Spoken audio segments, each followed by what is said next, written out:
Welcome to Real Cash Flow, the only show that takes you full circle with your money, covering stocks, bonds, commodities, currencies, crypto, insurance, and real estate.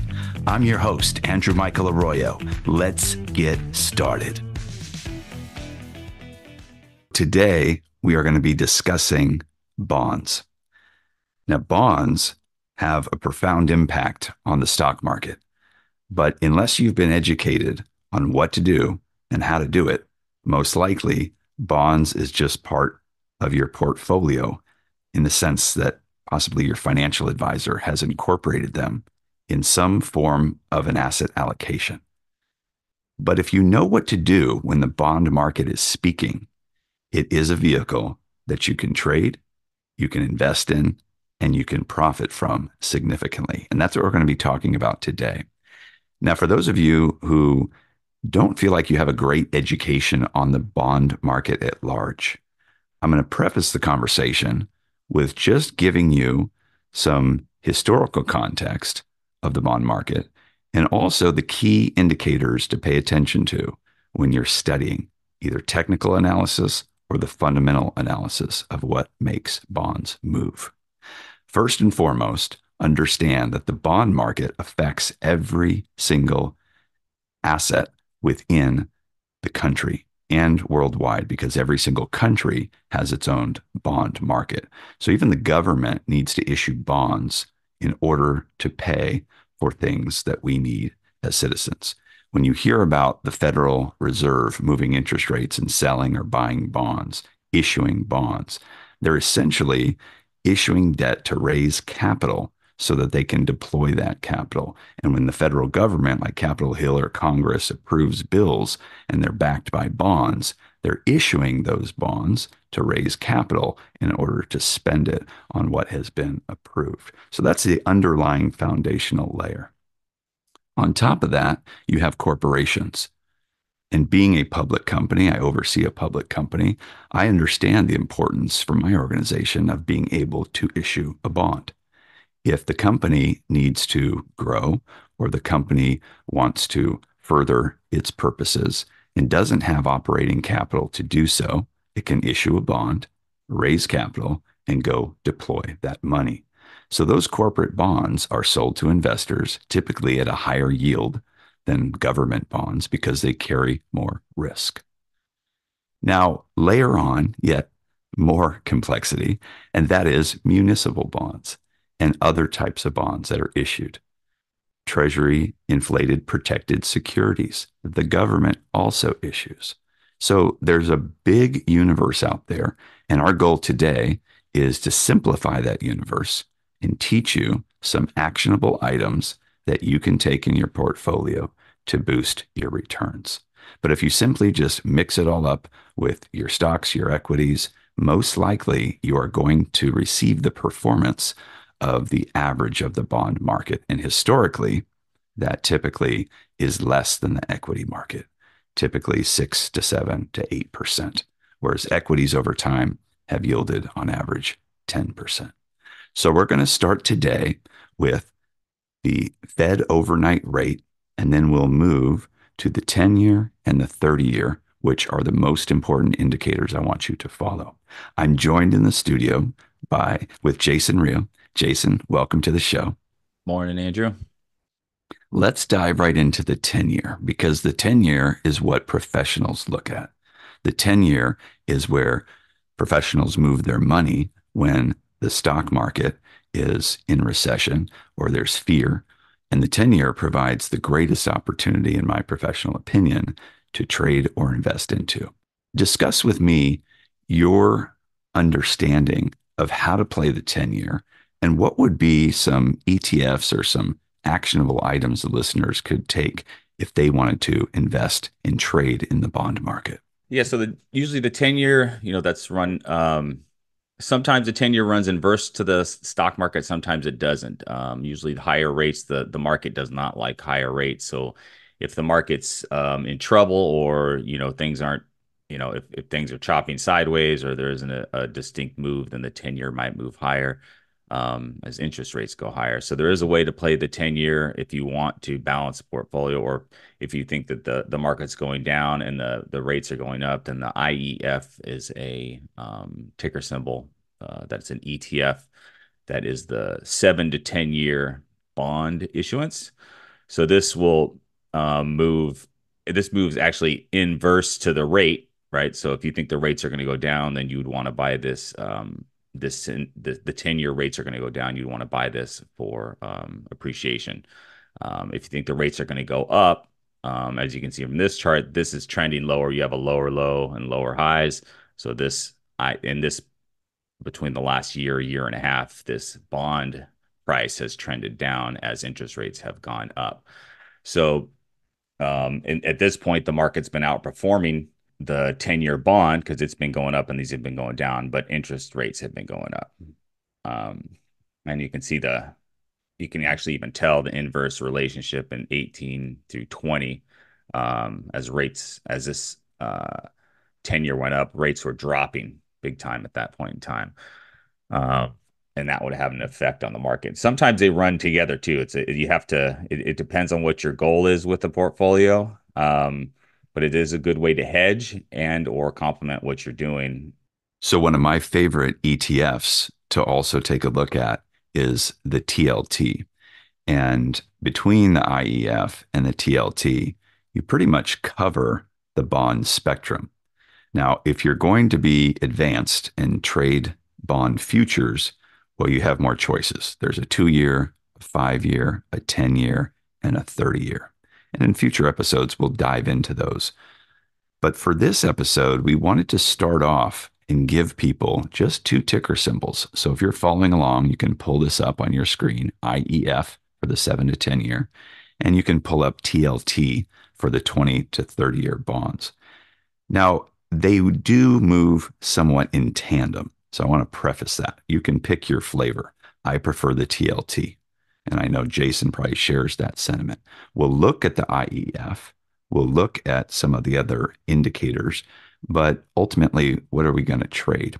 And my philosophy with TLT or IEF is simply this. I'm not going to try to short these things. I'm looking for when the Fed is reducing interest rates, meaning these are going to rise because, as Jason said, they're inverse. And I believe the best benefit is I'm collecting a yield with possibility for appreciation in the ETF. And that's really the best of both worlds and what any investor could ask for when the general equity market is recessing.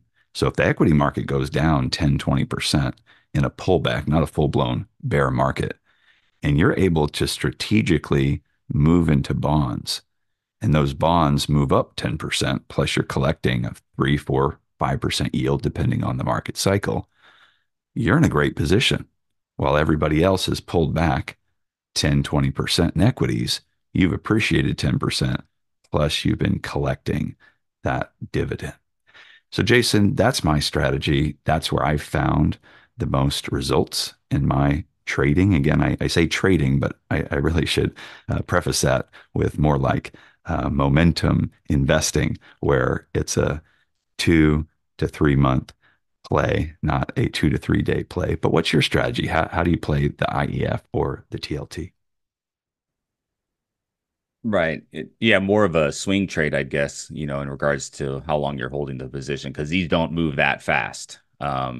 And it is a good way if you want to have money in the market and the market's not acting as you think it should, or it's bearish or going the wrong direction, then this is a good place to hide your money. If you have to be in the market or you want to be in the market, the TLT is a good place, or the IEF, depending on your what you like.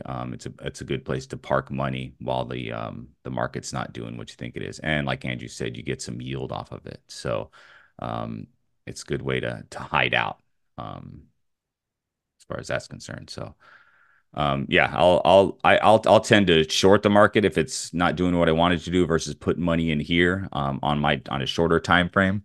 But in longer time frames, months and years, then this is a place to allocate some money because it's less volatile, and like I said, you earn interest on it too. So it can definitely help out your performance over a year or two if you're in it at the right spot. So let's pull up the chart of TLT. And for people following, you can find in the show notes a link to TLT, or you can pull it up on your own.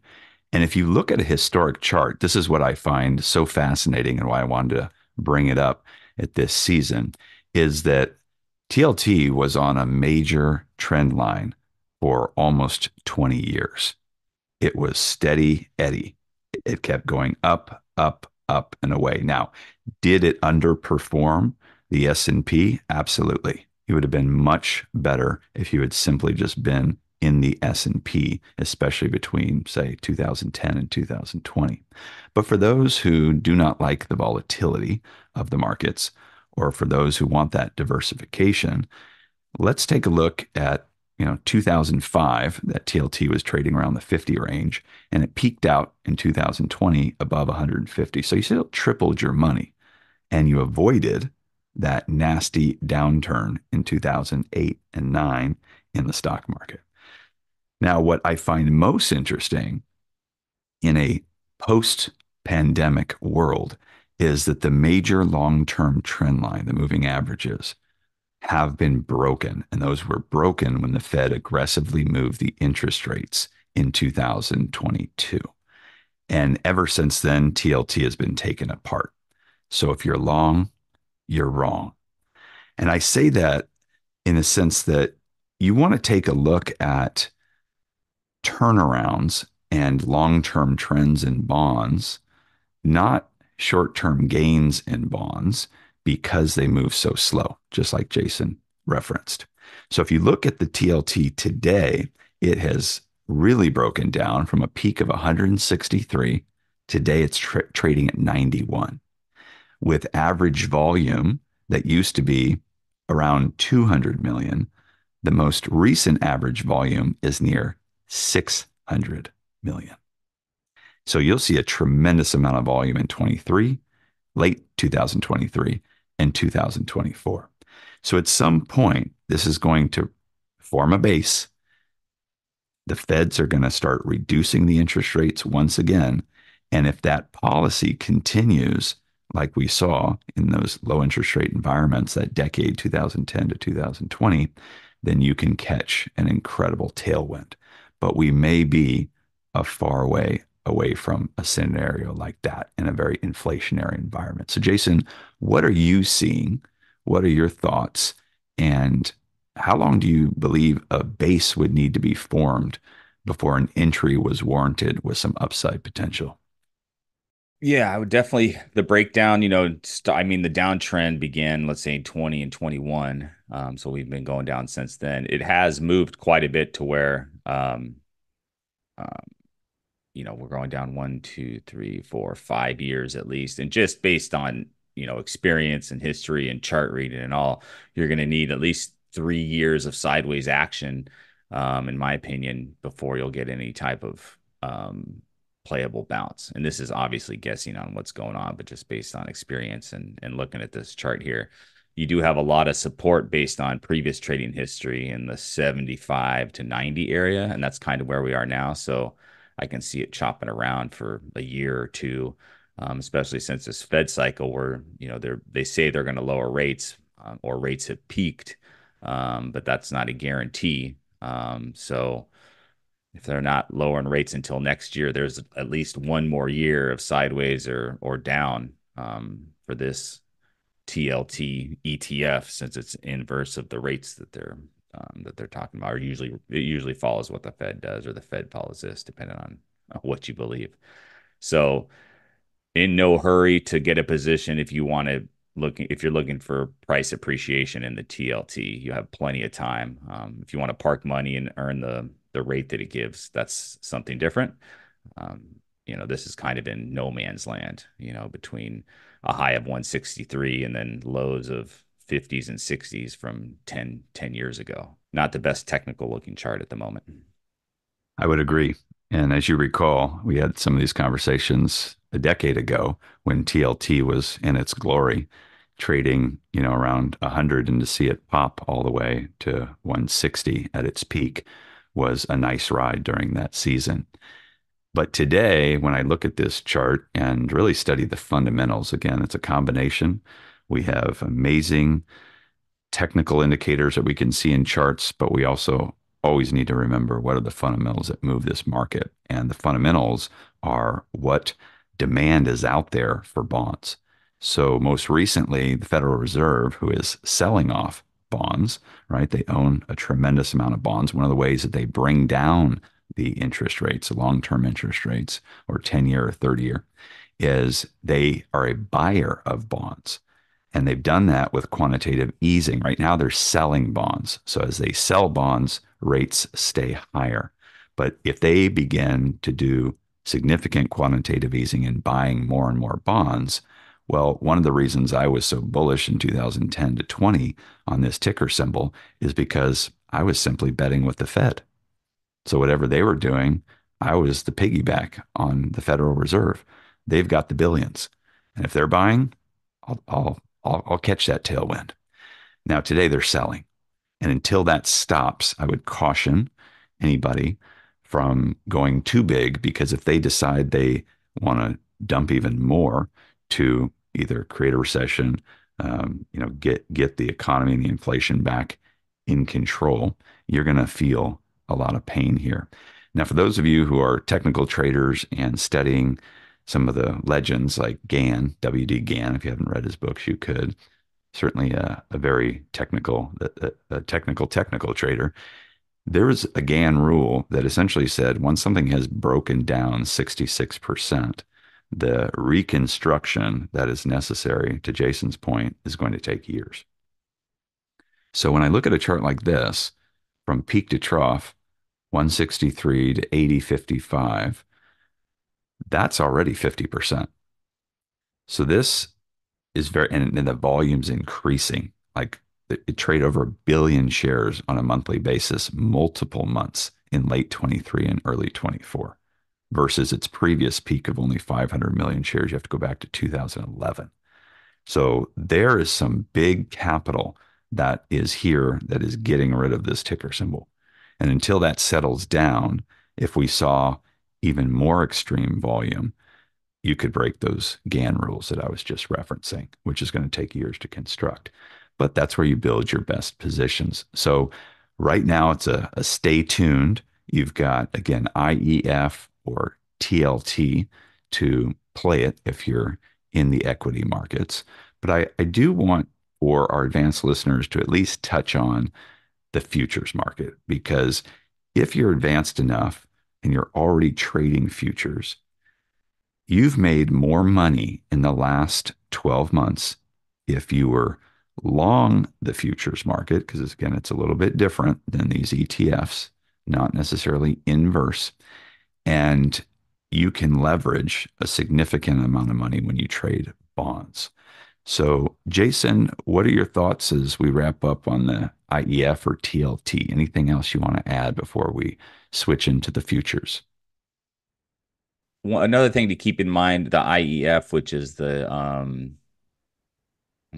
be the 10-year bond price, um, and then the TNX, which is the yield of the 10-year bond.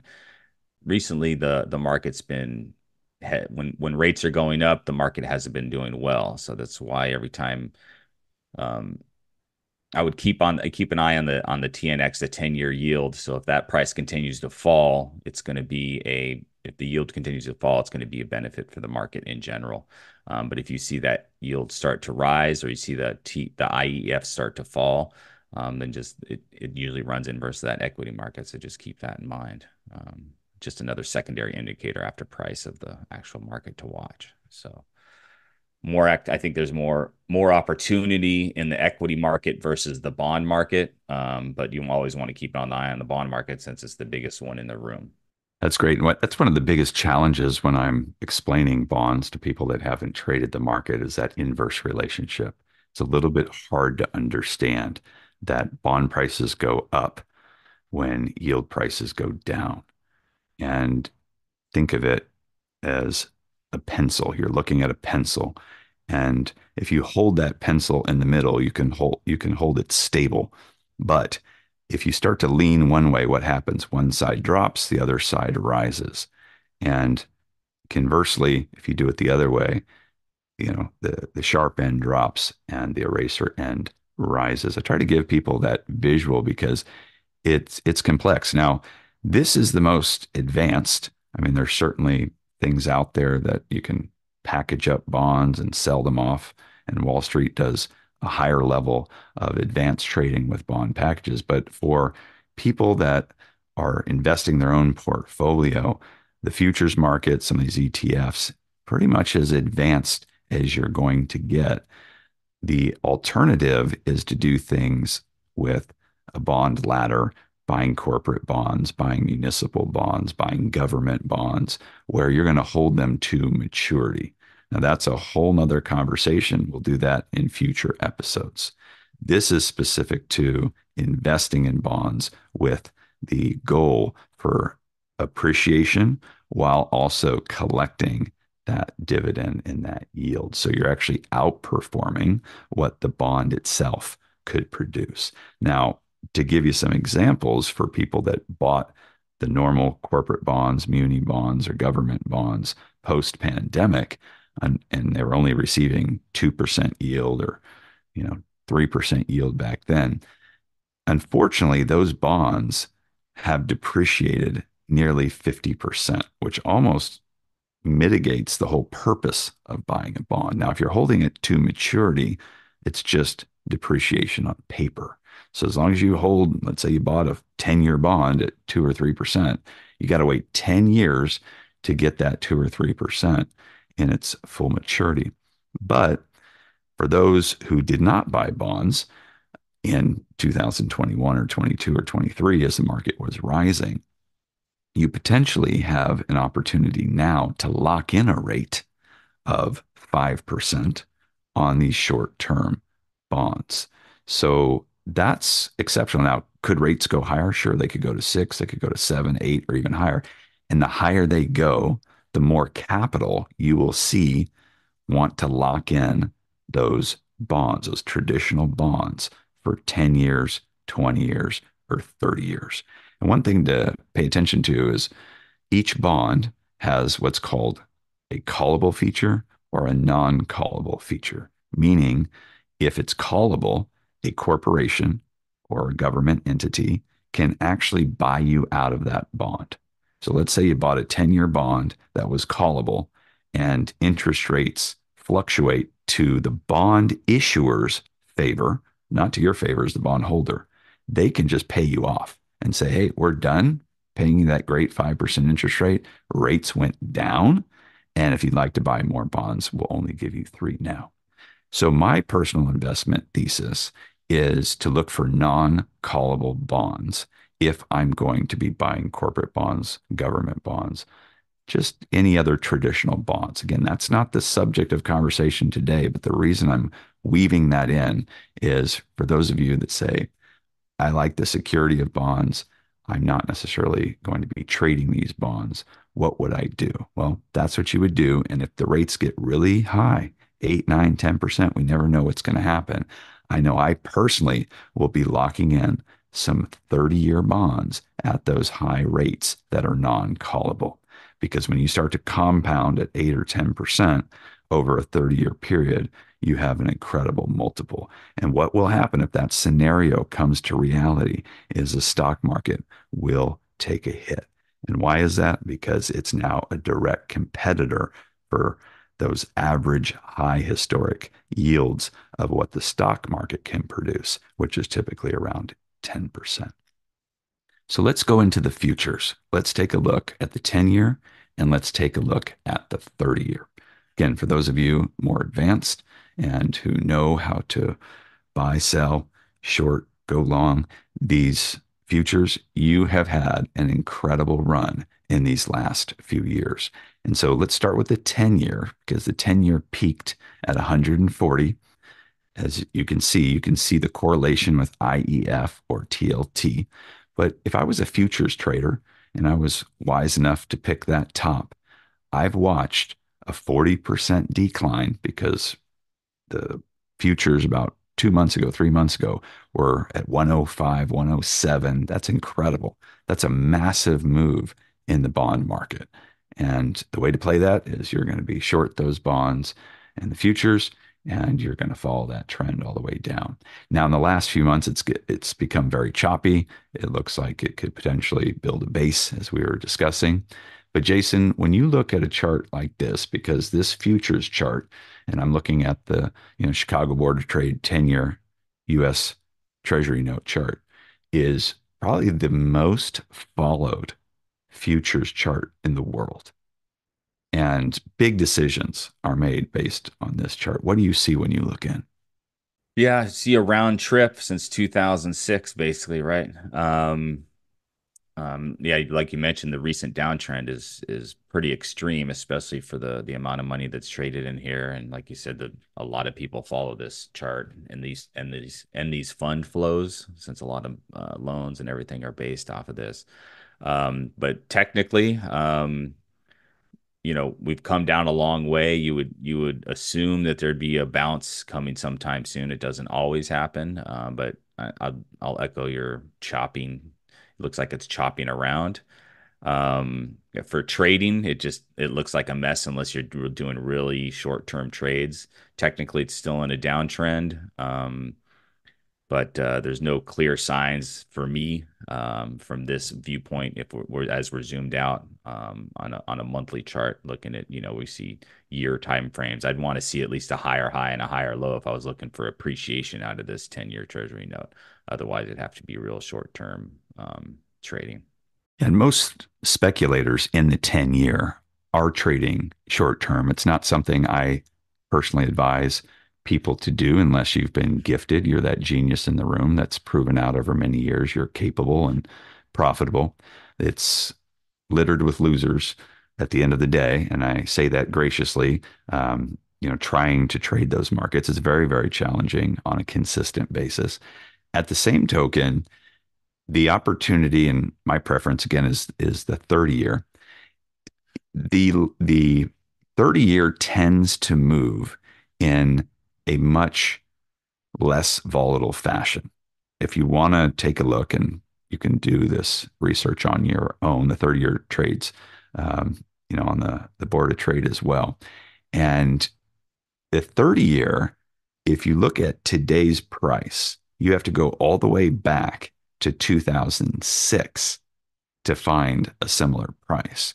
So when we talk about being long bonds in the futures market, this is beginning to look like a very interesting basing pattern. As Jason said earlier, this could take 2 or 3 years, but my favorite time to be in some of these opportunities is when they've based out, they're making those higher highs. Remember, this is a very slow moving security, and you can just ride that wave for a good 5 to 10 years.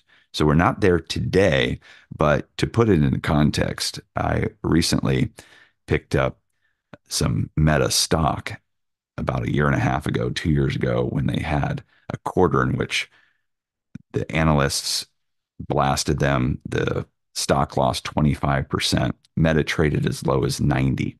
It's one of the few times that I made an investment decision solely based on a chart, because I looked back and Meta's stock had not traded as low as $90 since, and this is off the top of my head, don't quote me, but you'll see the range. It was something like 2016. And for that simple reason alone, I said to myself, well, if I could buy Meta's stock today, they're certainly a different company than they were in 2016. That was 8 years later. I'm all in. So I went all in, and today it's trading in the 400s. So I bring that up only because the 30-year is very similar. If I could buy a bond today that's trading for the same price that it was 16 years ago, is it a good deal? Well, then I have to ask myself that same question. Is our country, remember, these bonds are based on our country and the stability of our country. Is our country in the same place as it was 16 years ago? And if it's not, then I need to ask myself, what's the future hold as far as the stability of the debt that we issue? Have we added more debt in this country? Oh, yeah. Is it look like we have more opportunity for trade and globalization? No. Is there peace? No. So there's more risk than there was 16 years ago. So those are I just want to try to help people with the mindset walking themselves through, especially the long-term investors like myself, of from a macro view, just because something's a good price doesn't necessarily mean it's a good buy. It's really looking back at where, if I can buy it at this previous year's price, what does the next set of years hold that could be the trigger and catalyst to push this thing forward? So as you look at the 30-year, Jason, a much more steady security than the 10-year, what are you seeing as on the futures? Yeah, technically similar to the 10-year. I mean, they are kind of brothers or brother and sister, however you want to describe it. Just lower lows and lower highs for the last 5 years. But it is that decline is slowing. So something to keep an eye on. I like the way, you're describing it for a longer term view, the price of it as it was now compared to years ago and the condition. I mean, price is one thing, but what's behind the price is another. But technically, this is just, maybe draw your trend lines at 135 and at 107, and then whichever sides it breaks, that's where you want to be, but that could take 3 years for that to happen on one way or the other. So um, definitely a longer term view. But there usually is opportunity, when it's looking bad, you know. One final thing too, I would just say is just because it's down a lot from 185 to 107 in the last 4 years doesn't mean it can't go lower. Doesn't mean it can't go to 100 or even under that. So um, when there's no clear direction or you want to trade it in the opposite direction that the chart is showing you, which in this case is lower lows and lower highs, stand aside and watch. That's great advice. And I'm looking at my screen right now, and I understand the listeners can't see this, but I'm going to try to illustrate and paint the picture. I've had the sincere privilege of knowing Jason for many, many years, and we used to sit on Saturdays and go over charts. And I'm looking at something that he drew on a chart in 2012 with this great baseline. It says, buy in this zone. And we've shared accounts over the years, and I'm looking at this, and what a great call, Jay, because it hit that about 2 years later in 2014, and then ran from 127 to 185. And we have different methodologies. Jason is much more into the shorter trades and has that skill set. I look at big trends, and then I'm just all in, and I'll sit in those trends 5 years, 6 years, sometimes longer. And once they reverse, I'm out and many times won't look back at that security or that asset class for 5 years, 10 years, etc. And so one of the things I would encourage anybody listening is to figure out your zone. Know your emotional makeup and understand what talents and strengths you have and exercise those talents, and don't try to become something that is not second nature. I wish I had the skill set and discipline and desire to be watching and looking at shorter term opportunities. There's so many of them around me, but I know my strength is identifying long term trends and just riding waves. Jay, do you want to speak to that? Because again, you see things and opportunities, and I know there's a lot of people that do have that preference for shorter term swing trades. Um, I never encourage day trading unless you're a super professional and but I know you're good at it, and share with the audience, what your philosophy is. I am more of a shorter term trader, so it's weeks to days, or days to weeks. But as far as if you're getting into trading, or even if you traded for years, you'd probably hear, it's about your time frame. So you don't want to let a trade turn into an investment because it's not doing what, if you're expecting three, four, you're a 10-point move and it goes against you. you have to know your own time frame in your mind and what your goal is, because you hear people talking about stuff like Andrew can say, yeah, I'm looking at this for a great opportunity, and I'm looking at it like I'm not even going to look at this chart for another year and a half and not even going to pay attention to it, just because our time frame and our references of what we're looking at are different. So before you enter any position or when you're looking at a position, just understand what your personal time frame and your goal is with that. And if you're listening to other people, other talking heads, other podcasts or whatever, if you can't necessarily identify what their time frame is when they're giving you a call or giving you information or making judgments about a investment vehicle. So time frame is very important when you're putting money at risk, whether it's in equity, bonds, or cryptos or anything like that. You have to know your time frame, because once you know your time frame, then that's where you can base all your risk tolerances from. So it takes a while, takes some mistakes, but that's very important. Whether you're listening to somebody, when you're making your own trade or not, two people can be right about completely different calls based on their time frame. So that's a good point, Andrew. You really have to understand, what your personality is, and how much attention span you have, and at the same time, getting clarity on yours or others that you're listening to time frame when they're discussing investments. It's very well said. And I'll share just a quick personal story. When I was getting into the investment market and securities, I realized very quickly, as many others have witnessed, I didn't know what I was doing. So 20 years ago, when you don't know what you're doing, you're going to take losses. The good news is you have the desire to be in the investment community. If not, you wouldn't put capital at risk. And it is a journey. It's full of lessons. And although the initial trades that I made did not result in profits, every single one of them taught me a lesson. And what I finally determined is that given my own risk tolerance, that a great place for me to learn how to trade or invest, even swing trade, was the bond market. And the reason is because the volatility was much less. You can do paper trading and you can do some accounts that are mock accounts to practice, but there's nothing like the real world with your own real capital. That's where you discover your emotional makeup and your tolerance. And I know there's great investment advice out there and books written about trading systems and stop losses, et cetera. And I would recommend learning as much as you possibly can and starting there so that you don't really dig yourself a hole. But eventually, once you understand how the markets move, you're going to have to decide your own time frame. You're going to have to decide your comfort level of volatility. And I'll use that word again and again. And the reason is different securities, different asset classes have different emotional makeups.